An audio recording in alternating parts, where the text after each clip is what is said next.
Salam, salam sejahtera dalam kasih Kristus bagi kita sekalian. Haleluya, haleluya.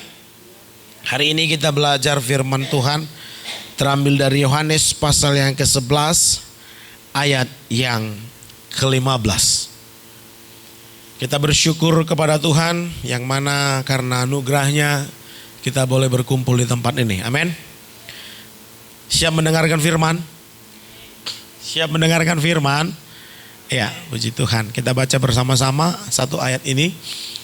Tentunya yang mau kita kupas adalah satu perikop, tapi kita baca satu ayat ini. Dari sini kita akan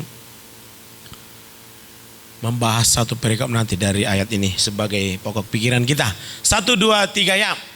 Tetapi syukurlah aku tidak hadir pada waktu itu, sebab demikian lebih baik bagimu supaya kamu dapat belajar percaya. Marilah kita pergi sekarang kepadanya. Jemaat saja, 1, 2, 3 ya.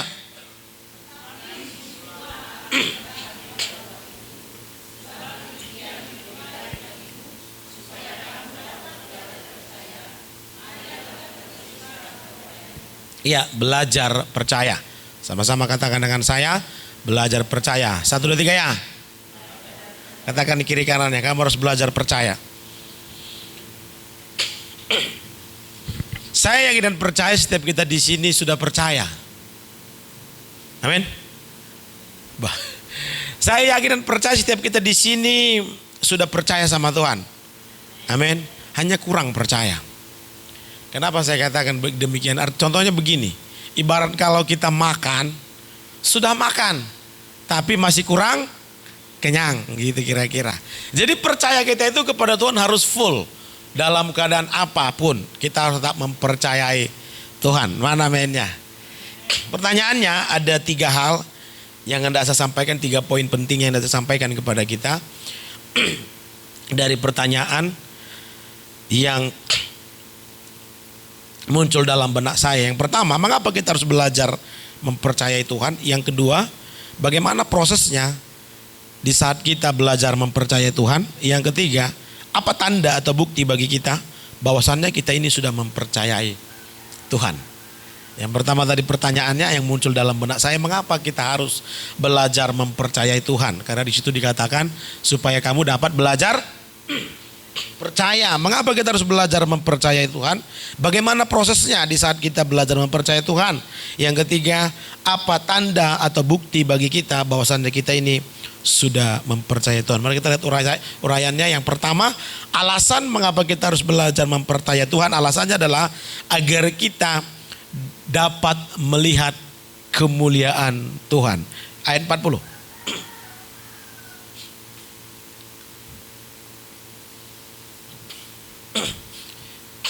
Jawab Yesus, bukankah sudah kukatakan kepadamu, jikalau engkau percaya, engkau akan melihat kemuliaan Allah. Sebelum saya jelaskan ini, saya mau ceritakan dulu isi satu perikop ini.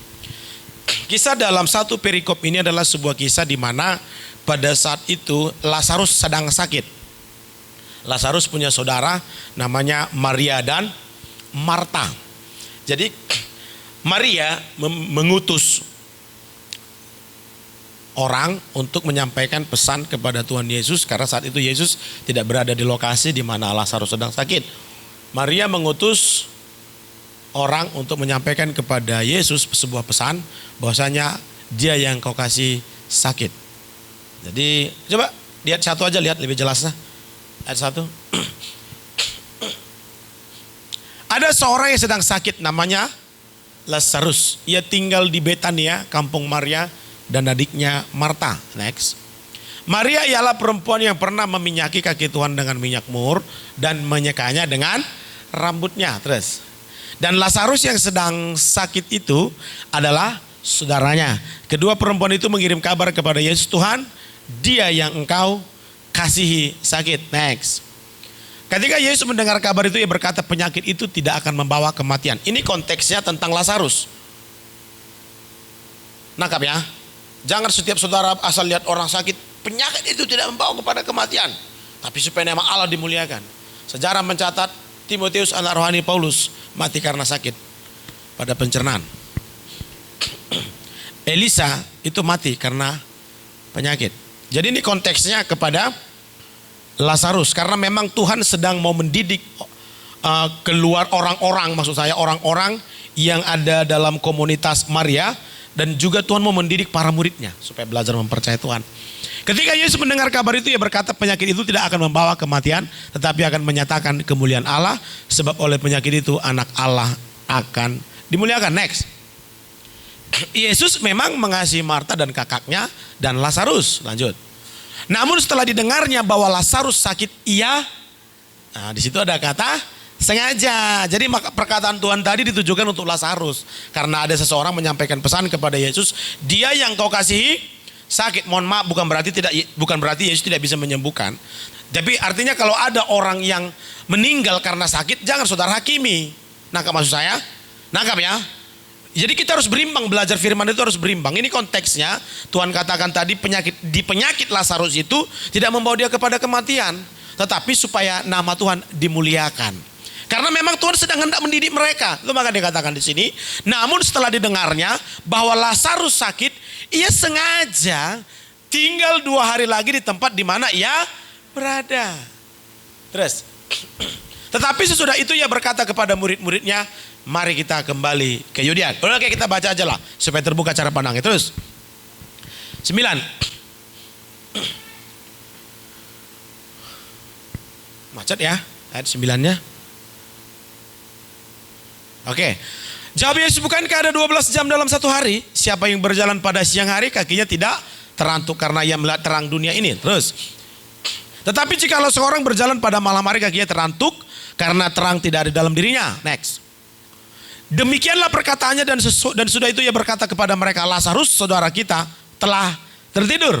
Tetapi aku pergi ke sana untuk membangunkan dia dari tidurnya. Next. Maka kata murid-murid itu kepadanya, Tuhan, jikalau ia tertidur, ia akan sembuh. Ternyata murid-muridnya juga masih kurang. Lanjut. Tetapi maksud Yesus ialah tertidur dalam arti mati. Sedangkan sangka mereka, Yesus berkata tentang tertidur dalam arti biasa. Lanjut. Karena itu Yesus berkata dengan terus terang, Lazarus sudah mati. Lanjut. Tetapi syukurlah, ini tadi yang kita baca pertama tadi. Tapi syukurlah aku tidak hadir pada waktu itu, sebab demikian lebih baik bagimu. Supaya kamu dapat belajar percaya. Jadi sampai pada akhirnya Lazarus itu mati. Lazarus mati. Jadi 4 hari dalam pembaringan.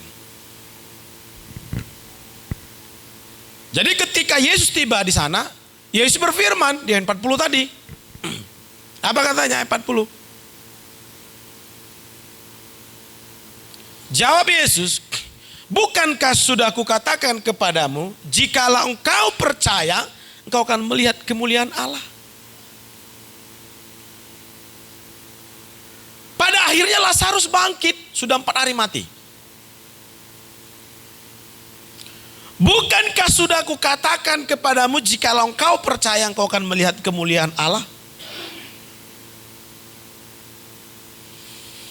Kata kemuliaan berasal dari kata doxa. Bahasa Inggrisnya glory. Artinya kejayaan, kejayaan Tuhan, kebanggaan, keindahan, kecemerlangan, kemenangan, ketenaran, kemasyuran, popularitas, semarak. Artinya kalau kita bisa mempercayai Tuhan dalam segala keadaan, kita akan melihat bagaimana keagungan, bagaimana kemuliaan, bagaimana kemasyuran, bagaimana ketenaran Tuhan dinyatakan dalam kehidupan kita.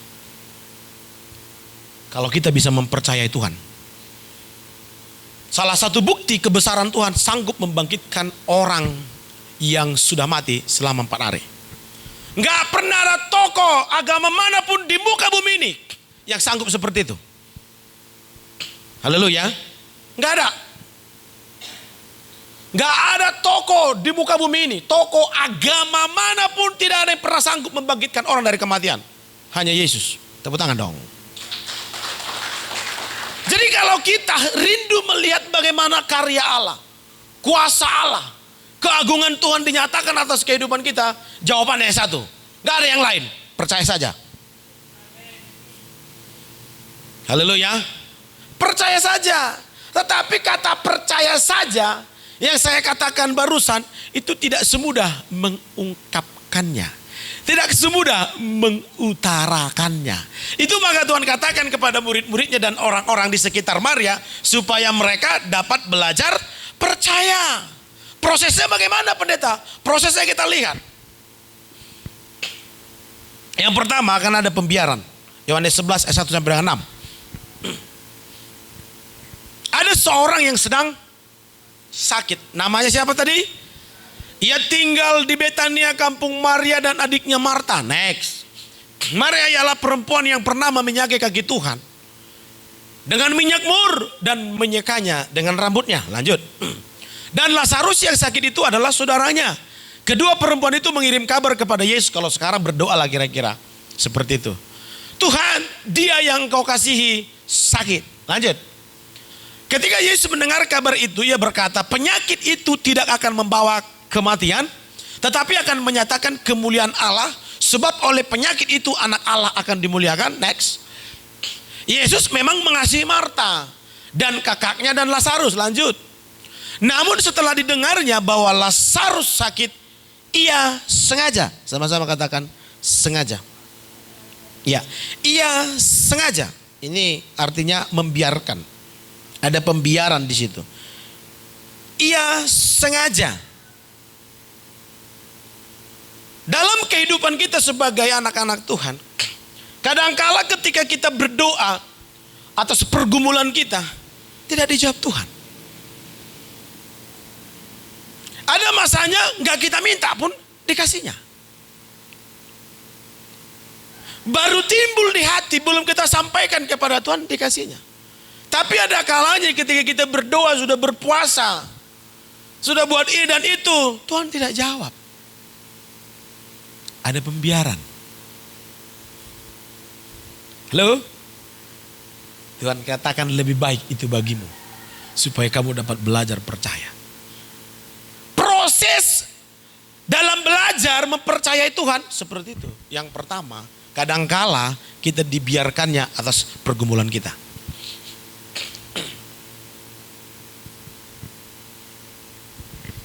Namun setelah didengarnya bahwa Lazarus sakit, ia sengaja tinggal 2 hari lagi di tempat di mana ia berada. Ia sengaja.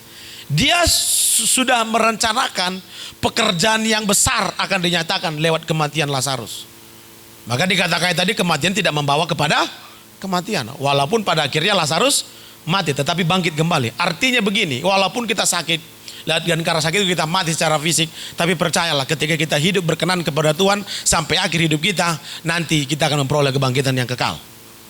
Haleluya. Jadi Tuhan mengatakan itu kepada mereka, namun setelah didengarnya bahwa Lazarus sakit, ia sengaja tinggal 2 hari lagi di tempat di mana ia berada. Jadi jangan langsung merepet dulu sama pendeta. Ketika didoakan pendeta belum ada perubahan. Jangan langsung menyalahkan Tuhan. Jangan langsung menyalahkan keadaan ketika saudara sudah bergumul, berdoa, berpuasa belum ada jawaban. Jangan langsung menyalahkan keadaan atau menyalahkan Tuhan. Kadang Tuhan hendak melihat benar-benar percayakah ini orang? Benar-benar yakinkah ini orang sama aku? Memang betul. Seperti yang saya katakan berulang-ulang kepada kita sekalian. Mungkin ada yang baru bergabung belum pernah dengar. Mempercayai yang kelihatan aja nggak mudah. Apalagi mempercayai yang tidak kelihatan. Itu nggak mudah. Masih bersama dengan saya kan? Amin. Mempercayai yang kelihatan itu nggak mudah. Apalagi yang tidak kelihatan. Meskipun ada kadang-kala orang begitu percaya, sama seperti kasus saya yang dulu. Ada seorang di luar agama kita, di luar keyakinan kita, dia statusnya saya ngantar uang, sisa pembayaran mobil. Saya bayar sekitar 60 juta. Ini Pak, saya bilang. Itu kenapa aku bilang, gak perlu dihitung, saling percaya aja kita katanya. 60 juta gak dihitung. Hebat ya. 60 juta gak disuruh. Itulah Pak, aku bilang, nanti udah saling percaya aja kita katanya.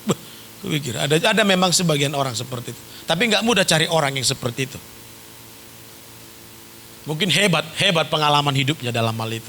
Atau mungkin dilihatnya sinar kemuliaan Allah terpancar dalam kehidupan saya. Saling percaya aja kita. Kadangkala 3 juta kita kasih sama orang sibuk bolak-balik dihitungnya. Saking gak percaya sama pendetanya. Tapi di sini gak ada seperti itu. Tepuk tangan. Namun setelah didengarnya bahwa Lazarus sakit, ia sengaja tinggal 2 hari lagi di tempat ia di mana berada. Jadi ketika kita mau belajar mempercayai Tuhan, prosesnya itu kadangkala kita dibiarkan oleh Tuhan. Amin. Yang kedua kita lihat Yohanes 11:7-15. Yang kedua prosesnya. Tetapi sesudah itu ia berkata kepada murid-muridnya, mari kita kembali lagi ke Yudea. Next. Ini di Yudea pernah Tuhan Yesus mau dirajam pakai batu. Diajak lagi murid-muridnya ke sana. Apa yang terjadi? Murid-murid itu berkata kepadanya, Rabi, baru-baru ini orang-orang Yahudi mencoba melempari engkau. Masih maukah engkau kembali ke sana? Hello? Terus jawab Yesus, bukankah ada 12 jam dalam 1 hari? Artinya kesusahan sehari cukuplah ditanggung oleh sehari. Bukankah ada 12 jam dalam 1 hari? Siapa yang berjalan pada siang hari kakinya tidak terantuk karena ia melihat terang dunia ini. Next.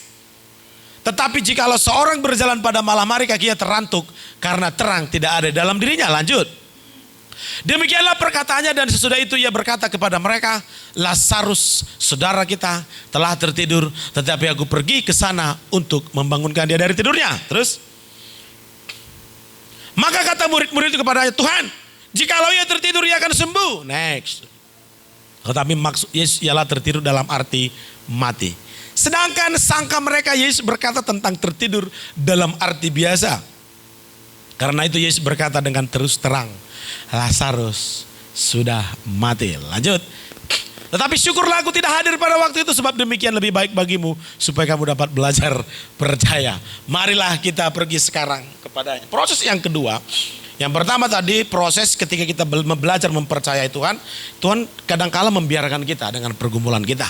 Yang kedua, Tuhan akan perhadapkan kita kepada hal yang paling kita takutkan, kepada hal yang paling kita khawatirkan, kepada hal yang paling membuat kita ngeri dalam hidup ini. Murid-murid itu takut mati. Murid-murid takut ke Yudea. Karena di Yudea mereka pernah diancam. Bahkan mau dirajam dengan batu. Tuhan bawa mereka ke sana. Ayo ke sana. Yuk Tuhan, bukankah baru-baru ini orang-orang Yahudi mau merajam engkau, Rabi? Bukankah baru-baru ini orang-orang Yahudi mau merajam, melempar engkau dengan batu? Masih maukah engkau kembali ke sana? Ada sebuah kesaksian supaya saudara mengerti apa yang saya maksud ini. Beberapa hari yang lalu, minggu lalu lah tepatnya, selama ini kan selama kita setiap ibadah pakai mesin dompeng, saya yang hidupkan. Jadi minggu lalu saya coba waktu mati PLN, saya coba hidupkan dompeng. Gak bisa-bisa hidup. Sampai 3 kali kuengkol gak bisa hidup. Sampai kuengkol begini, tinggal apanya di situ. Yo, aku bilang. Akhirnya berhenti mesinnya. Apa dia? Cabut. Wah. Udah ngeri kan? Ada dengar kabar orang yang kena engkol mesin, pecah kepalanya, habis giginya. Seperti itu. Akhirnya saya suruh adik saya, tolonglah, entah mungkin itu masuk angin. Jengkolnya sekali. Dung. Hidup. Akhirnya besoknya Sabtu dia apa? Besoknya kuengkol. Sekali hidup. Oh mantap. Berarti udah bisa kembali. Begitu. Saudara tahu? Tadi pagi. Tadi pagi. Orang adik-adik saya sudah pulang. Para pelayan sudah pulang bersihkan gereja. Hidupkan mesin saya engkol. Deng. Blak. Plus. Nggak hidup, mati. Mama, gawat ini. Aku pikir engkol sekali lagi. Deng. Keplak. Pes, mati. Bah, ini bisa kasus kayak hari itu ini. Mutar lagi engkol yang aku pikir. Dalam nama Yesus. Engkol balik. Deng. Keplak. Bless, mati. Ku tinggal. Pergi aku. Balik aku ke pastori, mutar sana mutar sini, mikir aku yang kurang kuat tenaganya. Sebenarnya aku takut ngengkolnya karena teringat engkolnya bisa nyangkut. Tapi aku percaya. Oke, apapun yang terjadi, ku coba sekali lagi. Walaupun itu bertentangan dengan perasaanku. Saya engkol balik, deg deg deg deg deg deg deg. Duh. Oh, mantap kupikir. Begitu aku bilang mantap, ku dengar jelas ada kaitannya dengan khotbahmu nanti, katanya. Oh, iya ya. Terkadang proses mengikut Tuhan itu diperhadapkan Tuhan kita dengan hal yang paling kita takutkan. Kita takut gak makan, diperhadapkan kita dengan kekurangan. Kita takut dengan sakit, diperhadapkan kita dengan penyakit. Kita takut dengan COVID-19, diperhadapkan kita dengan tetangga yang kena COVID-19. Haleluya. Bagaimana respon kita? Masih bersama dengan saya kan? Saudara mengerti sejauh ini apa saya sampaikan? Haleluya. Ya. Karena firman Tuhan mengatakan melalui Ayub, apa yang kutakutkan itu yang terjadi terhadap hidupku. Tapi Tuhan tahu keadaan orang-orang di sekelilingnya. Dia hendak mendidik murid-muridnya. Dia sengaja membiarkan Lazarus itu mati. Sampai pada akhirnya dia berkata kepada murid-muridnya, mari kita ke Yudea. Murid-muridnya pun mulai ketar-ketir. Tetapi mereka belajar mempercayai Tuhan. Apa katanya? Mari kita sama-sama pergi ke Yudea. Dengan arti kata, kalaupun kita harus mati di Yudea, biarlah kita mati bersama dengan Tuhan. Kira-kira seperti itu. Jadi Bapak Ibu yang saya kasih dalam nama Tuhan, mempercayai Tuhan itu tidak semudah mengutarakannya. Kenapa? Karena bukti orang yang mempercayai Tuhan, mari kita lihat. Yohanes 11, 39-41. Kata Yesus, angkat batu itu. Marta, saya ulangi kalimatnya, kurang tepat intonasinya. Kata Yesus, angkat batu itu. Marta, saudara orang yang meninggal itu berkata kepadanya, Tuhan, ia sudah berbau, sebab sudah 4 hari ia mati. Ini logikanya, logisnya. Bantu pembangunan gereja itu, Tuhan. Familiku sakit, anakku begini, itu dan lain sebagainya. Ada yang begitu?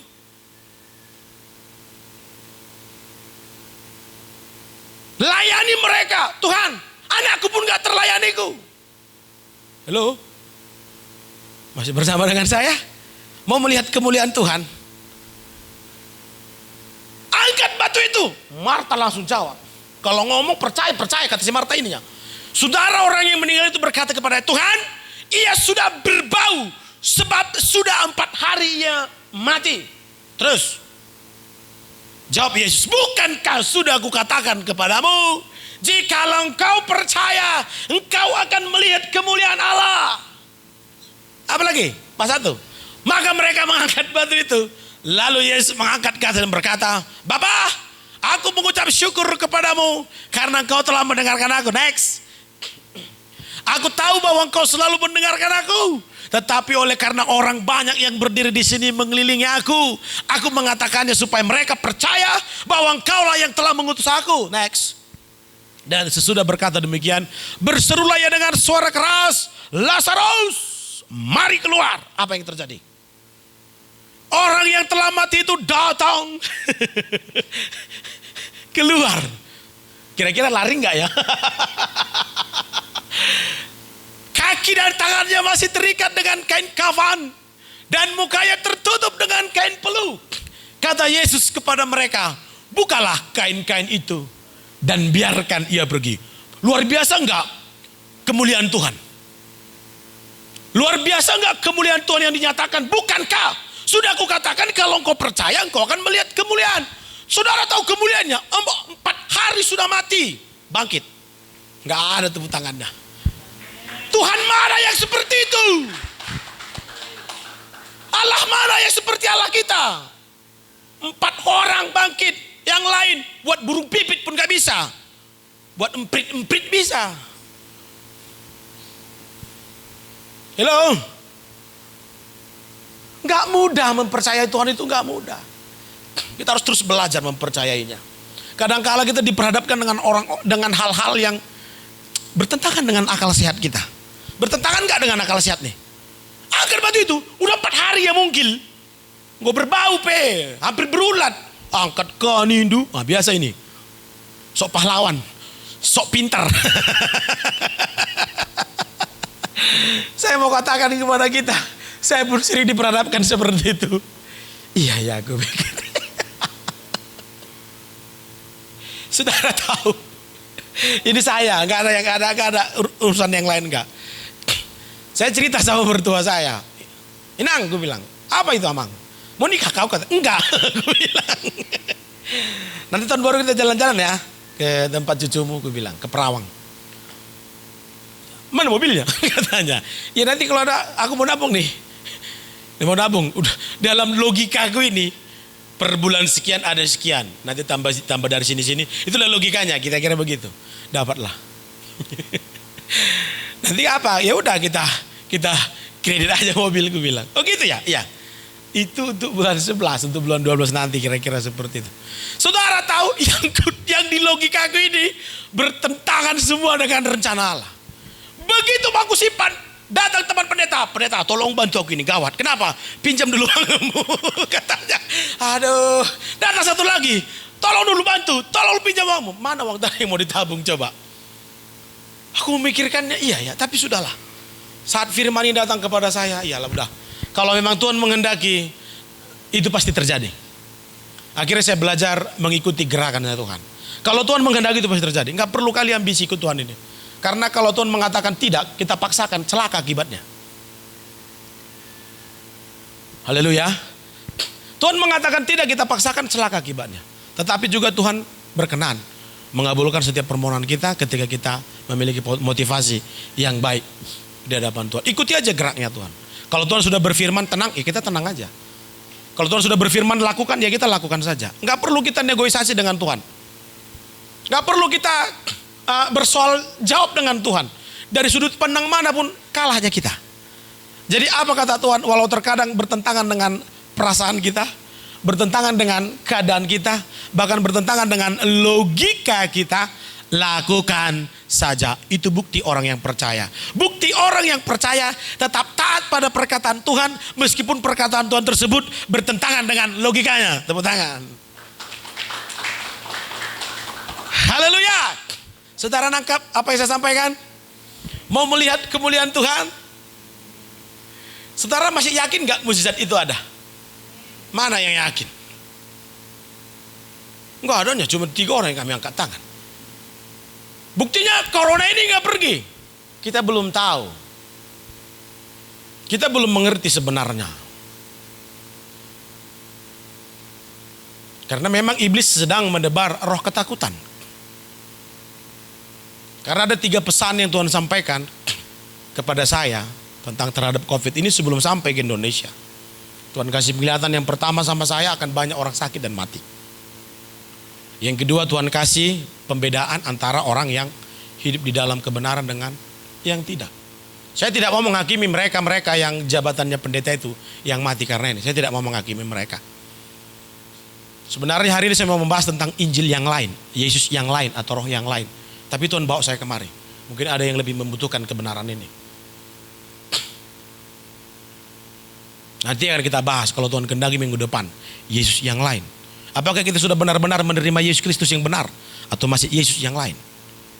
Itu minggu depan kalau Tuhan kehendaki kita bahas. Yang ketiga, Tuhan kasih penyataan sama saya. Anggap itu tidak ada. Bukan berarti tidak ada, tapi kita anggap seolah-olah itu tidak ada, supaya fokus kita jangan ke situ. Faktanya banyak orang yang banyak nggak yang sembuh? Banyak, lebih banyak yang sembuh daripada yang mati kok. Haleluya. Tergantung visi kita bagaimana meresponnya tadi. Jadi Bapak Ibu yang saya kasih dalam nama Tuhan, sebenarnya mujizat itu masih ada. Hanya protokol pemerintah yang begitu ketat. Jadi kita para hamba-hamba Tuhan banyak yang tidak mau melanggar protokol pemerintah. Suruhlah mereka mendoakan orang yang sakit. Kita hamba-hamba Tuhan bukan tidak berani mendoakannya. Hanya protokol pemerintah nggak membolehkan kita ke sana. Betul? Betul? Betul. Bukan nggak berani. Banyak hamba-hamba Tuhan sudah ibarat bahasa pasarannya udah mendidih darahnya. Mau berhadapan langsung. Tapi protokol pemerintah mengatakan jangan. Ya udah. Cuman kan para ateis Para mereka yang memiliki Yesus yang lain akan pakai ayat itu untuk mengejek. Akan pakai kejadian ini untuk mengejek. Tapi saya mau katakan kepada kita, sampai akhir hidup kita, kita masih melihat kuasa Tuhan bekerja memelihara hidup kita. Amin. Nah, pertanyaannya bagaimana caranya agar kita melihat kuasa Tuhan tadi? Jawabannya sederhana, percaya saja. Haleluya. Namun mempercayai Tuhan yang tidak kelihatan itu tidak semudah kita mengutarakannya. Karena seperti saya katakan tadi, mempercayai orang yang benar-benar sudah kita lihat dia, bagaimana karyanya dalam hidupnya, masih sukar. Apalagi mempercayai dia yang tidak kelihatan, itu gak mudah. Tapi kita mau belajar, sama-sama belajar mempercayainya, amin. Prosesnya tadi, kadangkala kita dibiarkan terhadap pergumulan kita. Yang kedua, kadangkala dibawanya kita ke hal atau ke sesuatu hal di mana kita sangat takut dengan hal tersebut. Dipimpinnya kita ke situ. Tapi saat dibiarkannya kita, saat dibawanya kita, dia hendak menunjukkan sesuatu yang luar biasa kepada kita. Tepuk tangan. Haleluya. Haleluya. Tuhan kita itu luar biasa. Saya banyak kali diajarnya untuk mempercayai Tuhan. Sama seperti Bapak Abraham. Ketika ia mulai keluar dari Ur Kasdim, itu gak mudah mempercayai Tuhan. Dia keluar dari Ur Kasdim. Ur Kasdim itu adalah negeri yang kaya. Dia harus ketinggalkan. Dia berangkat ke tanah Kanaan. Dia harus menghadapi peperangan. Dia harus berselisih paham dengan Lot. Bahkan harus mengungsi, berpindah-pindah. Sampai usia senja dia belum memiliki anak. Padahal Tuhan sudah berfirman, darimu banyak bangsa memperoleh berkat. Engkau akan menjadi banyak bapa bagi banyak orang. Tapi sampai masa Tuhan tidak dapat. Sampai pada akhirnya ia tetap belajar mempercayai Tuhan. Lalu Tuhan genapi janjinya. Si perempuan di usia 75 tahun melahirkan. Mungkinkah? Kagak mungkin bro. Usia 75 tahun dia melahirkan. Setelah melahirkan punya anak usia 17 tahun kurang lebih. Apa kata Tuhan? Persembahkan anakmu. Apa yang dilakukan Abraham? Dia persembahkan. Kenapa dia berani mempersembahkannya? Karena dia percaya sama Tuhan. Halo. Kenapa dia berani mempersembahkannya? Udah lama ditunggunya. Lama ditunggunya. Lama ku tunggu. Tiada kabar darimu. Lama ditunggunya. Sudah dikasih, persembahkan. Kenapa dia berani mempersembahkannya? Jawabannya, karena Abraham percaya kepada orang yang menyuruhnya. Tepuk tangan. Mau belajar mempercayai Tuhan? Ketika kadangkala kita dibiarkan oleh Tuhan. Ketika kadangkala kita dibawa Tuhan kepada hal-hal yang mana itu adalah hal yang paling tidak kita suka. Hal yang paling membuat kita takut, ngeri, bahkan khawatir. Tapi ketika kita belajar mempercayainya, percayalah Tuhan sediakan perkara yang luar biasa atas kehidupan saudara. Amin. Firman Tuhan kita bangkit berdiri.